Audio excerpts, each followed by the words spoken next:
بسم الله الرحمن الرحيم نحمده ونصلي ونسلم على حبيبه الكريم الأمين العزيز الرؤوف الرحيم أما بعد فأعوذ بالله من الشيطان الرجيم بسم الله الرحمن الرحيم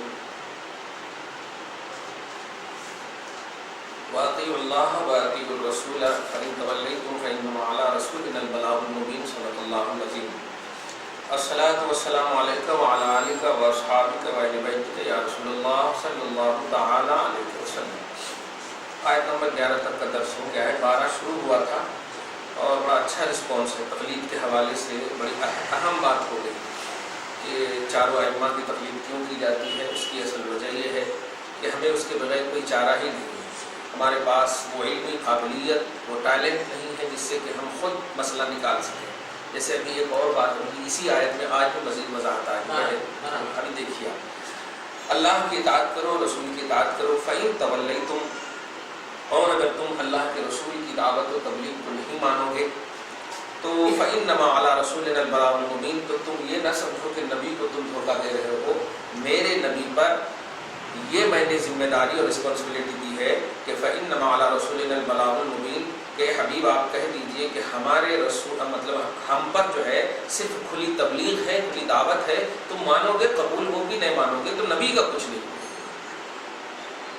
اسی سے ایک تو سوال کا جواب بھی آپ لیجئے، جس میں کچھ جماعت کے لوگ یہ کہتے ہیں کہ اگر نبی کو اختیار تھا تو اپنے چچا کو ایمان کیوں نہیں دلا سکے؟ اپنے سگے چچا کو ایمان کیوں نہیں دلا سکے نبی کو اگر اختیار تھا؟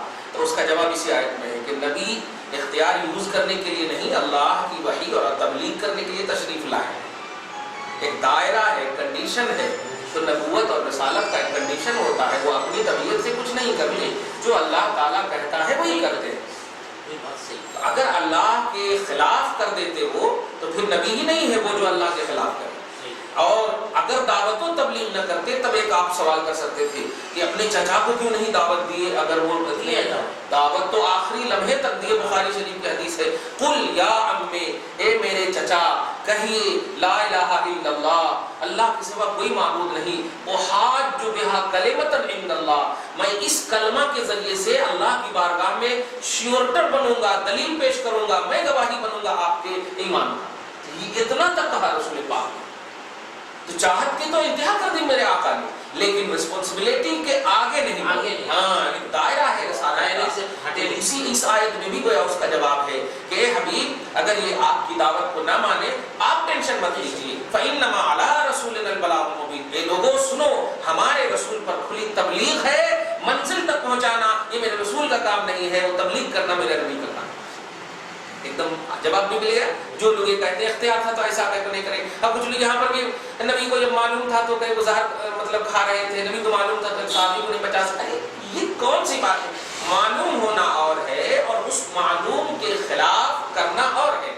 جب تک آرڈر خدا کا نہیں ہوتا اللہ کے رسول بالکل اپنے دائرے میں متعین رہتے، آرڈر ہوتا پھر جا کر کے کرتے۔ نبی کو بہت پہلے ہی معلوم تھا کہ حسین کو شہید کیا جائے گا، جبرائیل علیہ السلام لا کے دیا، ہاں مٹی لا کر کے دیا، پہلے ہی معلوم تھا۔ جامع ترمذی کی حدیث میں ہے کہ رسول اللہ صلی اللہ علیہ وسلم کے بال مبارک یہ تھے مطلب غبار آلود تھے، تو کسی نے پوچھا یا رسول اللہ آپ کے بال ایسے کیوں؟ تو فرمایا کہ میں ابھی اپنے نواسے حسین کی شہادت گاہ سے حاضر ہو کر آ رہا ہوں۔ بتا 60 سال پہلے ہی رسول اللہ کو معلوم ہے، لیکن آپ نے کچھ نہیں کیا ان کے دور کرنے کے لیے۔ کیوں؟ اللہ کا یہی مرضی، اللہ کی مرضی یہی، اللہ کا حکم یہی۔ تو اللہ کے منشے کے تحت نبی چلتا ہے، اپنے ہی اپنا یوز نہیں کرتا۔ ہاں، اپنے لیے بھی یوز نہیں کرتا، اپنے لیے۔ اسی لیے میں کہا کہ میں نہیں کہتا کہ میں اپنے نفس کا مالک ہوں، میرے نفس کا مالک اللہ۔ تو ہاں، قرآن میں بھی آیت نمبر 188، سورہ اعراف کی آیت نمبر 188، اے حبیب آپ کہہ دیجئے کہ میں اپنے نفس کا مالک نہیں ہوں، میں اتنے کا مالک ہوں جتنا مجھے رب چاہتا ہے دیتا ہے، بس اتنے کا مالک۔ مطلب کیا ہوا کہ میں اپنے سے پرسنل کوئی یوز نہیں، کیونکہ اگر اپنے سے کروں تو پھر اللہ کے مقابلے میں ہو جائے گا، اور اللہ کے تحت کروں تو اللہ کے محبوب میں شامل کروں گا۔ نہیں، اپوزیشن اگر بن گئے تو مقابل ہو جاتا ہے، اور نبی مقابل نہیں ہوتا، محبوب ہوا کرتا۔ خیر، آیت نمبر 12 سے دو عقیدہ ملا کہ نبی صلی اللہ علیہ وسلم کی رسپانسبلٹی اور ذمہ داری کو سمجھے امت، وہ ذمہ داری ہے تبلیغ اور دعوت، اللہ جو کہے امت تک پہنچانا۔ یہ ہرگز نہیں ہے کہ نبی کو جو معلوم ہے وہ امت کو بتانا شروع کر دے. ہمارے بچے کو معلوم ہوتا کہ باپ کے پاس 5 لاکھ روپیہ ہے تو کیا مطلب پوری دنیا کو بتانا شروع کر دے کہ میرے باپ کے پاس 5 لاکھ روپیہ ہے؟ نہیں، ان کی ذمہ داری یہ نہیں ہے. تو علم ہونا اور ہے، استعمال کرنا اور ہے، دائرہ ہے اس کا. خیر، آیت نمبر 13 دیکھیے. اللہ لا الہ الا ہو، اللہ نہیں ہے کوئی معبود مگر وہی. اللہ نہیں ہے کوئی معبود مگر وہی. میں اللہ پر بڑی بحث کر چکا ہوں. اللہ اس ذات کا نام ہے جو واجب الوجود ہو. واجب الوجود کا مطلب خود سے وہ ہو، اسی لیے اس کو خدا کہتے ہیں. خدا کا مطلب ہوتا ہے خود خود آیا ہے وہ، اس کو کسی نے لایا نہیں. ہم سب جو پائے جاتے ہیں وہ اللہ کی وجہ سے پائے جاتے ہیں، اللہ کسی وجہ سے نہیں پائے جاتے. واجب الوجود اس کو بولتے ہیں. دیکھا آپ نے، واجب الوجود، واجب مانے کمپلسری اور وجود مانے پایا جانا. تو جس کا پایا جانا کمپلسری ہو، خود سے جو پایا جائے. ہم بھی پائے جاتے ہیں لیکن ہم محتاج ہیں پائے جانے میں، اللہ محتاج نہیں ہے، واجب الوجود ہے. اسی لیے وہ اللہ عبادت کا مستحق ہے، کیونکہ عبادت اسے کہتے ہیں کہ جس میں کنٹینیوٹی ہو. آپ کی ہماری خود نبی کی عبادت کیوں نہیں کی جاتی؟ کیونکہ نبی بھی بشر ہے اور ان کو بھی انتقال کرنا ہے، مخلوق ہے، تو ایک نہ ایک دن ڈسکنٹینیوٹی کا پہلو ہے. اور اللہ واجب الوجود ہے کیونکہ اس کی ذات میں کنٹینیوٹی ہے، قدیم ہے، وہ کبھی فنا ہونے والا ہے، اسی لیے وہ معبود ہے. سمجھ گیا؟ تو لا الہ الا اللہ کا مطلب یہ ہوا کہ اللہ ہی معبود کے لائق ہے، اللہ ہی عبادت کے لائق ہے، اور کوئی نہیں عبادت کے لائق ہے.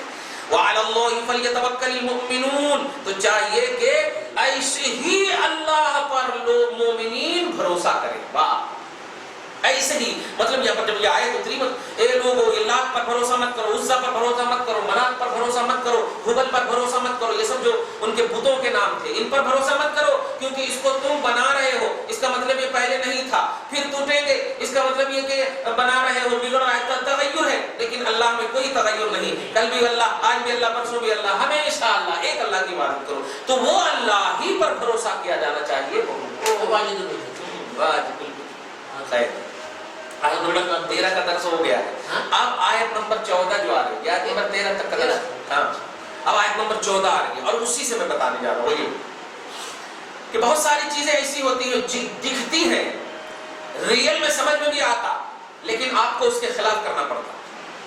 وہ آیت کریمہ جیسے میں شروع میں کہا تھا نا کہ نبی صلی اللہ علیہ وسلم کے بارے میں ابھی ایڈوکیٹ فیض سید کے حوالے سے کلپ کو دیکھا میں نے، بڑی تکلیف بھی ہوئی کہ قرآ کو اسلام کے قاری تھے، وہ اچھا قرآن پڑھنے والے تھے اور رسول اللہ نے ان کو جانے دیا، لوگوں نے ان کو شہید کر دیا. نبی کو معلوم تھا تو روک لینا تھا، دیکھیے گا، روک لینا تھا. پھر ایک یہودیت نے خیبر کے موقع سے وہ دیا، زہر دیا. نبی کھانے والے تھے کہ جبریل علیہ السلام آ کر کے ان کو بتایا کہ مت کھائیے، تو آپ نے نہیں کھایا، منہ میں ڈال لیا تھا لیکن آپ نے پھینک دیا. دوسرے ایک صحابی نے کھا لیا، وہ انتقال کر گئے. نبی کو معلوم ہوتا تو وہ انتقال کرنے والے کو بچا لیتے. یہ سب اس طرح کے مطلب اٹھ پڑھان سوال. بھائی اگر بچا لیتے تو انسان بچنے نہیں آیا، انسان آیا ہی ہے مرنے کے لیے. ایک بات تو یہ 2-3-4 باتیں لا کر کے حضرت عائشہ کا ہار گم ہو گیا، کئی نے بتایا، اس طرح کی باتیں لا. میں اب آج اس آیت کریمہ سے آپ دیکھیے خود عقیدہ. اللہ پاک فرماتا ہے یا ایھا الذین آمنوا، اے ایمان والو، ان من ازواجکم و اولادکم عدوا لکم، تمہاری بیویاں اور تمہاری اولاد تمہارا دشمن ہے. اب میں تھوڑی دیر خاموش ہوں، اب آپ بتائیے کیا اپنی بیوی سے دشمنی کرتے ہیں آپ؟ ہم اپنی اولاد سے دشمنی کرتے؟ قرآن تو کہہ رہا ہے کہ تمہارا دشمن ہے. نہیں تو اب غور کیجئے، لفظ ہے عدو، ایک دم ریئل میں. میں یہ بتانا چاہ رہا ہوں کہ وہاں نبی نے کچھ نہیں کیا تو آپ نے ظاہر کو دیکھ کر فتویٰ لگا دیا کہ نبی کو نہیں معلوم. تو ایسے یہاں پر بتائیے آپ اپنی بیوی سے دشمنی کریں گے، خدا تو کہہ رہا ہے کہ تمہاری بیوی دشمن ہے. اولاد سے دشمنی کریں گے تو خدا کہہ رہا ہے کہ دشمن ہے. لیکن نہیں، سمجھنا ہوگا ظاہر کچھ اور ہوتا ہے، باطن کچھ اور ہوتا ہے. تو نبی نے جہاں کہیں بھی علم غیب بتایا نہیں، اس کا مقصد خدا کی مشیت ہے، خدا کی مصلحت ہے. اور جہاں بتایا اس کا مقصد خدا کا حکم ہے. قبر سے گزر رہے ہیں، اللہ کے رسول نے بتا دیا عذاب ہو رہا، قبر ہے، بتا دیا اللہ کے رسول. قیامت تک کے حالات بتا دیا. اور سب سے پلس پوائنٹ آپ دیکھیں کہ میزان بتایا جو غیب ہے، حشر بتایا جو غیب ہے، قیامت بتایا جو غیب ہے، یہ سب تو غیب ہے، نبی نے بتایا. قرآن تو ہمیں بعد میں ملا، پہلے نبی ملے ہم کو، سمجھ رہے نا. تو نبی نے جہاں نہیں کیا ہے وہ ظاہر تو دکھ رہا ہے کہ ہاں بچا لینا تھا، انتقال کر گئے. تو اب اس آیت کریمہ کا کیا جواب دیں گے کہ اللہ پاک کہہ رہا بیویاں دشمن ہیں، تمہاری اولاد دشمن ہے۔ جواب دینا پڑے گا۔ دشمن کا مطلب یہ ہے کہ اگر بیوی نیکی پر مدد کرے تب تو وہ تمہارے لیے بیسٹ ہے، اولاد تمہارے نیکی پر مدد کرے تب تو وہ بیسٹ ہے، نہیں تو وہی تمہارے لیے دشمن ہے۔ یہ مطلب دیکھا نا آپ نے، لیکن لفظ تو بتا رہا ہے کہ دشمن ہے۔ بلکہ اس آیت کریمہ کی تفسیر آپ کو بتا دوں، ہجرت کر کے کچھ لوگ جو مطلب یہ کہ آ رہے تھے تو ان کی بیویوں نے اور بچوں نے کہا ڈیڈی مت جاؤ نا، ابا مت جاؤ نا، ان کو روکا۔ اب جو روکا تو یہ لوگ رک گئے، کچھ لوگ ایسے رک گئے، اور رکنے کے بعد جب دیکھا کہ مطلب ہجرت کرنے والوں کی عظمت اور مقام کو جب دیکھا تو پھر جا کر کے ان کے کھانا پینے دانا سب بند کر دیا۔ ارے تیری وجہ سے ایسا ہو گیا، وہ جو ہجرت کرنے والے تھے بڑے اچھے میں ہیں، بڑے سکون میں ہیں۔ تو اللہ پاک نے کہا بیویاں اور اولاد تمہارے لیے دشمن ہے، یعنی نیکی کے لیے نبی کے ساتھ اگر ہجرت کرتے تو بہت بڑی نیکی تھی، لیکن بیویوں نے بچوں نے روک دی، اس واسطے یہ آئے۔ تو اب اس کو دیکھا، بیک گراؤنڈ دیکھنا پڑے گا نا۔ تو ایسے ہی رسول اللہ نے جہاں کہیں نہیں بتایا، جیسے کہ امام حسین کا بتا دیا کہ شہید کی شہادت گاہ سے آ رہا ہوں، لیکن یہ نہیں بتایا کہ بیٹھو میں دعا کرتا ہوں تم سب آمین کہنا تاکہ امام حسین شہید نہ ہو۔ کیونکہ بتائیے تمام امتوں میں سب سے زیادہ اگر نبی نے پیار کسی سے کیا ہے تو وہ حسن اور حسین ہے۔ فاطمہ کو تو اپنے جگر کا ٹکڑا کہا اور حسن حسین کو تو اپنا کہہ دیا، میں حسین سے ہوں، حسین مجھ سے۔ اب آپ غور کیجئے، ایک عام صحابی انتقال کر رہے ہیں، اس کو بیس بنا کر علم غیب کا انکار کیا جا رہا۔ حسین کی شہادت کا علم ہو چکا ہے نبی کو، اور نبی پاک کبھی بھی یہ نہیں کہہ رہے اے اللہ میں بہت پیار کرتا ہوں اسے بچا لے، کبھی نہیں کہہ رہے۔ کیوں؟ اس لیے کہ اللہ کے رسول کی ذمہ داری یہ ہے کہ اللہ جو کہے اسی پر راضی ہو، اسی لیے اس کو نبی بولتے ہیں۔ ہاں تو اب جھوٹ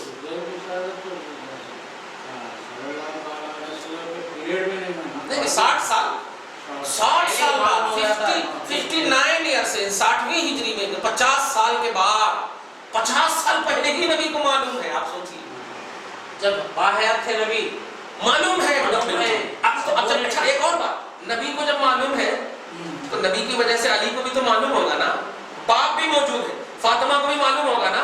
اب آپ بتائیے، ایک مرتبہ صرف بیمار پڑ گئے تھے، آپ پڑھے ہیں سورہ دہر کے آیت نمبر 7 میں، بتا چکا ہوگا، بیمار پڑ گئے تو 3 دن روزہ رکھے تھے نا، 3 دن روزہ رکھے تھے حضرت علی، فاطمہ اور فضا، تینوں مل کر کے تینوں دن روزہ رکھے تھے، صرف بیماری کو دور کرنے کے لیے اللہ کی بارگاہ میں روزہ رکھے۔ ارے انتقال کے دور کرنے کے لیے کیا کرنا چاہیے تھا، لیکن نہیں، اللہ کی مرضی پر راضی رہنا، یہ ہے نبوت، یہ ہے رسالت۔ تو نبوت اور رسالت کو پریکٹیکلی یوز مت کرو، خدا کی توحید میں دیکھو، اللہ کی توحید میں دیکھو، لیکن مشیت میں دیکھنا چاہیے۔ تو اس آیت کریمہ سے ایک عقیدہ ملا اور منصب رسالت سمجھ میں آیا۔ کیا کہ یا ایھا الذین آمنوا ان من ازواجکم واولادکم عدوا لکم، اے ایمان والو بے شک تمہاری بیویاں اور تمہاری اولاد تمہاری دشمن ہے، فاحذروہم، بچتے رہنا ان سے۔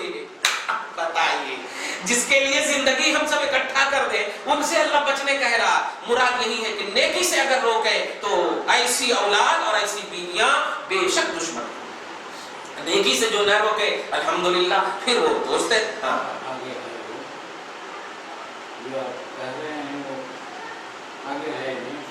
کیا نہیں، ابھی تفسیر تو بتا دیا نا میں نے کہ ہجرت سے روکا تھا بیویوں، ہجرت کرنے سے، اور ہجرت جو سب سے بیسٹ عبادت تھی نبی کے ساتھ، نبی کا سپورٹ کرنا، تو اللہ کے رسول کو اللہ نے پہلے کہہ دیتا تھا ان کی مدد کرنا، ان کا سپورٹ کرنا، تو یہ بہت بڑی نیکی تھی نا۔